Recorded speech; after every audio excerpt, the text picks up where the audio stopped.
Hola, bienvenidos a un nuevo vídeo del canal de la página web victormat.es. Hoy vamos a empezar una serie de vídeos para este tema de Matemáticas 2 que se llama distribuciones de probabilidad. ¿De acuerdo? Bien, vemos el esquema del tema. Empezaremos viendo lo que son las variables aleatorias y de ello pues iremos a ver distribuciones de probabilidad discretas y continuas. En las discretas primero hablaremos de lo que son, luego de sus parámetros.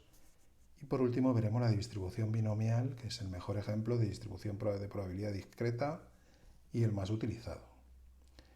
De ahí nos iremos a ver las distribuciones de probabilidad continua, que son, y luego dentro de ellas la principal en absoluto, en total, la más importante distribución de probabilidad que existe, no solo continua, que es la distribución normal o de Gauss. ¿Vale? Cuando veamos lo que es, pues veremos la distribución normal estándar y cómo se tipifica una variable para convertirla en la distribución estándar. ¿Vale? Y por último veremos cómo podemos prescindir de la binomial aproximándola por la normal. Por eso digo que, viendo este apartado, aproximación de la binomial por la normal, veremos que con la distribución de probabilidad normal de Gauss se puede hacer todo. ¿Vale? Bien, vamos a empezar viendo lo que son las variables aleatorias. Una variable aleatoria es una función que asocia un número real a cada elemento del espacio muestral. Es una manera de convertir en numérico lo que no es numérico. ¿Vale? Como hay muchos experimentos aleatorios que no son números, pues de esta manera lo pasamos a números. Cojo un elemento del espacio muestral y le asocio un número. ¿Vale? Por ejemplo, si lanzamos 3 monedas, pues sabemos que puede salir cara, cara, cara, cara, cara, cruz, cara, etc. Si defino la variable aleatoria número de caras, pues esto que no era numérico, ahora es numérico. El número de caras de cara, cruz, cara es 2 caras, esta y esta. ¿Vale? Las variables aleatorias, al igual que las estadísticas, pueden ser discretas con valores aislados, o continuas con valores en un intervalo. ¿Vale? Esta de aquí, por ejemplo, sería discreta, no puedo sacar 1,77 caras, ¿vale? O saco una, o saco dos, o saco 0, o saco 3. Algo continuo, pues podría ser el peso de un bebé al nacer, por ejemplo, que puede tomar todos los valores intermedios. ¿Vale? Bien, pues vamos con las discretas. Para las variables aleatorias discretas existe una función de probabilidad. ¿Vale? Es la que asigna a cada valor de la variable su probabilidad. Cojo un valor de la variable, que es un número, y le asigno una probabilidad siempre entre 0 y 1, y de manera que todas las probabilidades sumen 1. Por ejemplo, si lanzamos 3 monedas y hemos llamado x al número de caras, pues la probabilidad de sacar 0 caras o 3 caras es un octavo. ¿Por qué es un octavo? Pues porque hay 0 caras solo hay una, que es esta, de 8 posibles, y una cara solo hay una de 8 posibles. ¿Vale? Con una cruz, sin embargo, hay 3 de 8 posibles y con una cara, estoy hablando de cruces ahora, con una cara hay 3 de 8 posibles y con 2 caras hay 3 de 8 posibles. ¿De acuerdo? De ahí que nos salgan que la probabilidad de una cara o de 2 caras son 3 octavos. ¿De acuerdo? Bien, ¿qué parámetros manejamos? Pues igual que en estadística, los dos principales, la media y la desviación típica. ¿De acuerdo? La media, o que también se llama esperanza matemática, por cierto, de una variable aleatoria, pues simplemente es multiplicar cada valor por su probabilidad. ¿De acuerdo? Sería algo parecido a lo que hacíamos en estadística, que multiplicábamos por la frecuencia absoluta y dividíamos por el número de elementos. Pues prácticamente eso es lo mismo que estamos haciendo a la hora de calcular la probabilidad. ¿Vale? Y su desviación típica, recordamos que era restar la media al cuadrado y multiplicarlo por la probabilidad. ¿Qué mide la media? La media mide un valor central. La desviación típica que mide cómo de lejos están todos los datos del valor central. Si la desviación típica es pequeña, todos los valores están muy acumulados en torno a la media. Si es muy grande, están muy dispersos. ¿Vale? ¿Por qué se hace la resta al cuadrado? Pues se hace al cuadrado para evitar que esto quede negativo y esté positivo y uno anule a otro. ¿Por qué se hace la raíz cuadrada? Porque claro, si estos son por ejemplo metros, esta resta va a dar metros cuadrados. Esta resta al cuadrado va a dar metros cuadrados. Y no tiene sentido. Entonces por eso luego le hacemos la raíz. Esta fórmula es muy larga de trabajar, entonces hay aquí un pequeño truco que es hacer la media de los valores al cuadrado y restarle la media al cuadrado. Ahora lo veremos en un ejemplo.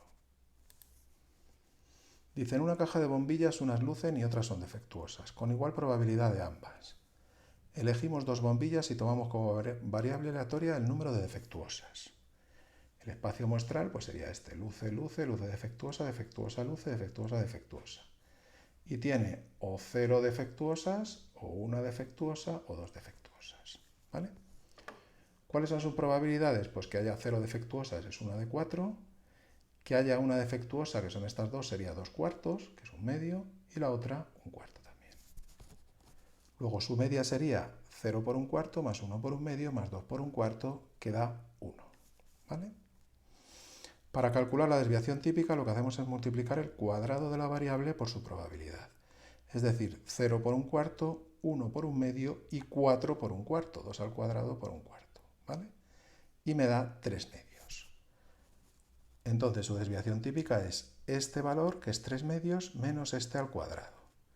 Y luego le hago la raíz cuadrada. En este caso me queda raíz de 2 partido por 2, que es más o menos 0,7. Es decir, la media es 1 y la desviación típica 0,7, que recordamos que mide la dispersión de los datos. Ejemplo 2. Lanzamos dardos a una diana circular con 6 círculos concéntricos, cada uno con un número del 1 al 6. Lógicamente, el 1 será el más grande y el 6 será el pequeñito, más difícil de dar. De ahí estas probabilidades que vemos aquí. Y nos falta una probabilidad. Dice, haya A para que sea una distribución de probabilidad. Pues para que sea una distribución de probabilidad, todos tienen que sumar 1. Sumo todos, lo igualo a 1, despejo y me sale que A es 0,21. Y luego me pide, calcula la probabilidad de que X sea mayor o igual que 4. Que X sea mayor o igual que 4 es 4, 5 y 6. Pues sumo esos tres valores y me da 0,19. La probabilidad de que sea menor que 3. Menor que 3 son el 2 y el 1. Lo sumo, 0,6. Y de que esté entre 2 y 4. Entre 2 y 4, como es una discreta, el único valor que hay es el 3, que ya lo hemos calculado antes, que era 0,21. ¿De acuerdo? Bien. Vamos con el principal ejemplo de distribución de probabilidad discreta, el que más se usa y el más importante. La distribución binomial, que se escribe así, B mayúscula, NP. ¿Vale? Se caracteriza por, conlleva n experimentos idénticos, que se llaman de Bernoulli. ¿Vale? En cada experimento solo hay dos posibles resultados, que se suelen llamar éxito y fracaso. Éxito es el que mide la variable aleatoria y el contrario, fracaso. Cada experimento es independiente y las probabilidades de éxito y fracaso son las mismas en cada experimento. La probabilidad de éxito se suele llamar P y la de fracaso, que es 1 menos P, se suele llamar Q. Entonces aquí ponemos el número de experimentos que hago y la probabilidad de éxito. ¿De acuerdo? Se llama variable aleatoria binomial a la que expresa el número total de éxitos, como ya hemos dicho. Entonces, para que el número total de éxitos sea igual a R, tenemos que ver cuántas combinaciones posibles, en cuántas posiciones diferentes podemos colocar esos éxitos. Sería combinaciones de n tomadas de R en R, n sobre R, este número combinatorio. ¿Vale? Si no lo habéis visto antes, pues tampoco tiene importancia. Estaría bien que hubierais visto combinatoria, pero si no lo habéis visto, estas son las combinaciones de n elementos para colocarlos de R en R. En la calculadora hay una tecla que pone NC mayúscula R. Es con la que vamos a calcular esto. ¿Vale? Y una vez que ya los hemos colocado, la probabilidad de éxito, como hay R éxitos, lo elevamos a la R, y como hay n menos R fracaso, pues la probabilidad de fracaso elevado a n menos R. ¿Vale? Si calculamos los parámetros para un solo experimento de Bernoulli, pues la media sería 0 por el fracaso más 1 por el éxito. Total me daría P. Y la desviación típica, pues habría que hacer esto al cuadrado y restarle P cuadrado. Nos quedaría P menos P cuadrado, que sacando factor común es P por 1 menos P, que sería PQ. Raíz de PQ entonces es la desviación típica de un experimento de Bernoulli. De una binomial, ¿cómo sería? Pues como hacemos esto n veces, la media sería n por P y la desviación típica raíz de NPQ. ¿Vale? Vamos a ver un ejemplo. Dice, se supone que la probabilidad de que nazca una niña es de 0,5.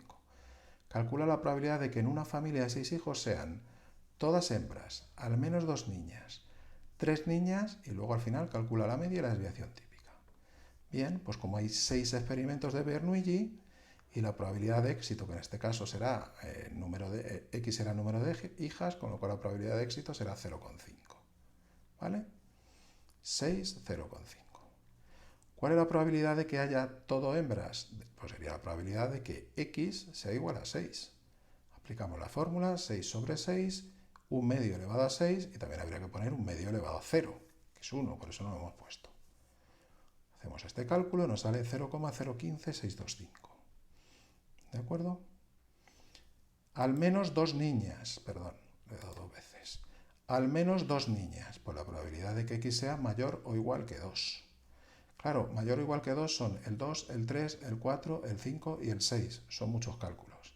Es más fácil calcular el 0 y el 1 y hacer su contrario. 1 menos la probabilidad de que X sea menor que 2. 1 menos la probabilidad de X igual a 0 y X igual a 1. Ponemos la fórmula, la de X igual a 0 es 6 sobre 0, 1 medio a la 6 y 1 medio a la 0, que no lo hemos puesto. La de X igual a 1, 6 sobre 1, 1 medio elevado a 1 y 1 medio elevado a la quinta. Recuerdo que esto se busca en la tecla NCR de la calculadora, ¿vale? Pero bueno, esto es 1 y esto es 6, ¿vale? Total, 0,890625. De 6 hijos, que al menos haya 2 niñas, pues tenemos una probabilidad bastante alta. De que haya exactamente 3 niñas. Pues 6 sobre 3, 1 medio al cubo, probabilidad de éxito, 1 medio al cubo, probabilidad de fracaso. Calculamos 0,3125. Y ahora calculamos los parámetros. La media sería n por p, 6 por 0,5 queda 3. Y la desviación típica n por p por q, ¿de acuerdo? 6 por 0,5 por 0,5. 6 por 1 medio, que serían 3 medios. Y la raíz de 3 medios es 1,225, ¿vale? Lógicamente, si tienes 6 hijos, la probabilidad de tener niñas y la probabilidad es 0,5, pues la media será 3. Y luego no estará muy disperso, 1,225. ¿De acuerdo? Bueno, pues hasta aquí el primer vídeo. Ya dejamos las variables aleatorias continuas para otros vídeos. ¿De acuerdo? Un saludo.